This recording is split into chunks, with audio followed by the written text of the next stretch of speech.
श्रीराम जय राम जय जय राम. हेतू शुद्ध ठेवावा. मनुष्याने शुद्ध हेतू ठेवण्याचा प्रयत्न करावा. हेतू शुद्ध असला की स्वाभाविकच कृती त्याला अनुरूप होऊ लागते, प्रगतीला मदत होते. हेतू हा विहिरीत असणाऱ्या झऱ्याप्रमाणे आहे. झरा गोड पाण्याचा असला म्हणजे विहिरीचे पाणी स्वाभाविकच गोड असते. म्हणून हेतू शुद्ध ठेवण्याची दक्षता घ्यावी.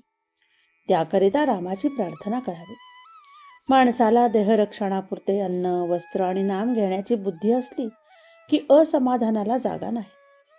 नको दैन्यवाणे जणे, भक्ती होणे हेच रामरायाजवळ मागावे. शुद्ध असावे आचरण, तसेच असावे अंतःकरण.